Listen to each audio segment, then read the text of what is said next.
What if her lover discovers she is his father's former lover? Will she continue to live on the run, or will she choose to face the truth? Hello and welcome to our channel.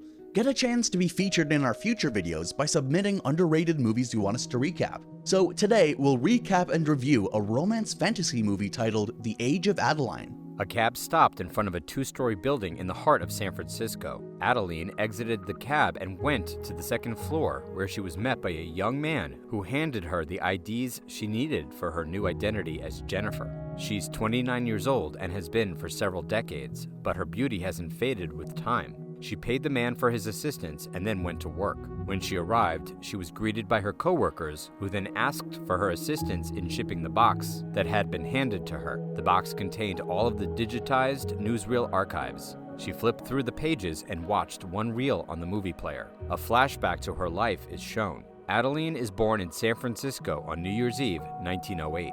She married the love of her life after meeting him, and she soon gave birth to a beautiful daughter. Unfortunately, Adeline's happiness was short-lived, as her husband died in a workplace accident. 10 months later, she suffered a fate of her own when, in an unusual snowstorm, her car drifted off the road and into a ravine. Adeline dies of hypothermia after the car crashes into a freezing lake. However, the car is struck by lightning, resurrecting Adeline. From that point on, she stayed physically young as a 29-year-old woman. Adeline is very fortunate to maintain her physical youth as she ages.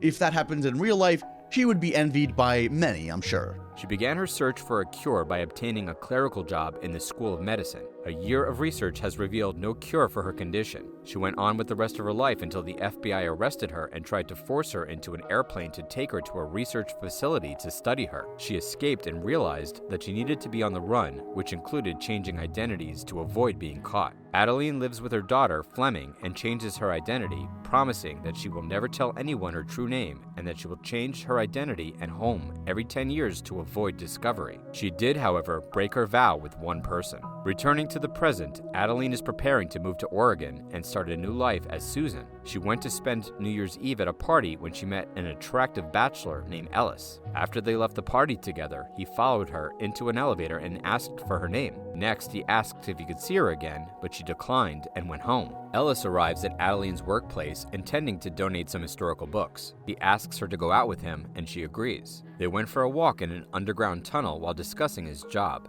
After a while, she informed him that she needed to return because she only had 1 hour for lunch. As they were heading back, she told him that she was moving away. However, Ellis insisted on going out with her if he could make her laugh. He was successful, so he invited her to dinner. Adeline obviously can't resist Ellis's irresistible charm. She did arrive and discovered him preparing a delicious meal. After finishing the meal, they drank a few glasses of wine in front of the television. They couldn't hide their feelings for each other and ended up sleeping together. She told him the following morning that she needed to leave. She bit into the bread as she heard him on the phone with someone in Portuguese. She notices he is struggling with the language and asks him what he is trying to say. She then proceeds to speak eloquently in Portuguese on the phone. She then hands him the phone and walks away. She was in a cab on her way to work when they passed a park bench where she remembered a man waiting for her, holding an engagement ring, but she didn't get out and told the driver to keep driving. He appears to be planning to propose to Adeline once she arrives, but unfortunately, she had a change of mind. When she returned home, she discovered her dog, Reese, on the floor. She takes the dog to the vet, who informs her that the dog must be put down. Losing a dog is one of the most heartbreaking things anyone can experience.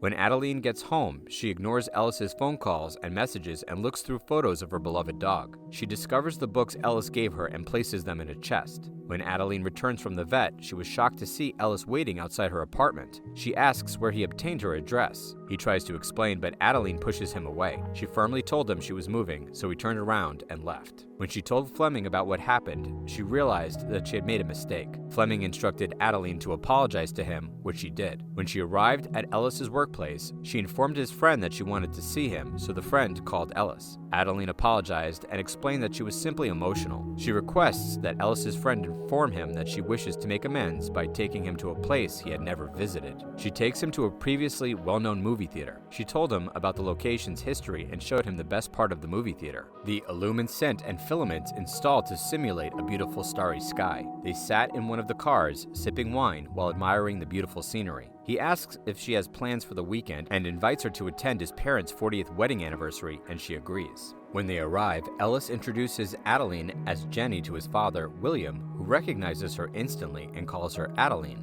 Adeline lies and says her name is Jenny and that her mother, Adeline, died 6 years before. William asked if they wanted to eat, but Ellis said they wanted to rest as they were exhausted. William drank the liquor he had poured into the glass and stared out the window. Next, there's a flashback of how he and Adeline met and fell in love.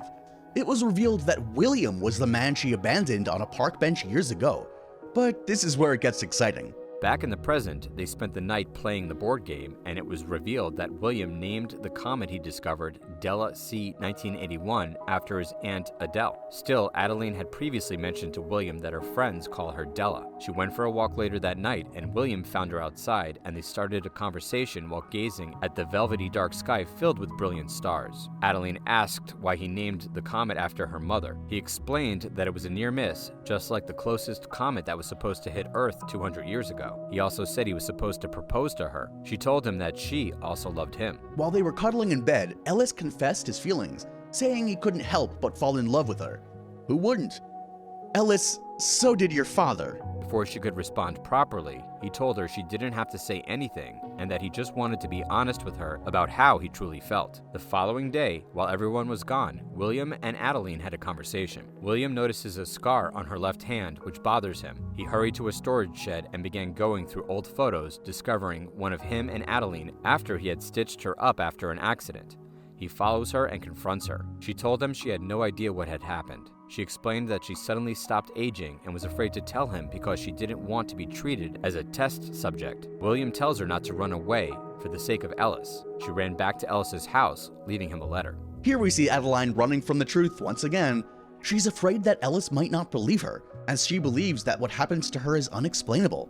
If only she had explained it to him, Ellis might have understood. Ellis discovered the letter after exiting the shower. He went to see her immediately, but her car was gone. He confronts her father, but William is at a loss for words to explain what happened. Adeline drove her way to Oregon, but she had a change of heart. She called Fleming while driving, telling her she was tired of running and ready to face the truth. Unfortunately, a tow truck collides with her car as she attempts to turn around, causing it to go upside down on the roadside. An unusual scientific occurrence occurs, causing snow to fall in the area where Adeline is. She dies of hypothermia. Ellis found her and attempted to resuscitate her. When paramedics arrived, they used defibrillators to restart her heart, which caused her to finally wake up. She was quickly taken to the hospital. Once there, Adeline confesses the truth to Ellis. Fleming arrives and Adeline informs her that she has indeed stopped running. Fleming shed happy tears and hugged Ellis. In the end, William celebrated his 40th wedding anniversary with his wife. Meanwhile, as Adeline was preparing to go to a party on New Year's Eve, she noticed a gray on her head as she looked in the mirror. She smiled because she knew that she had begun to age naturally.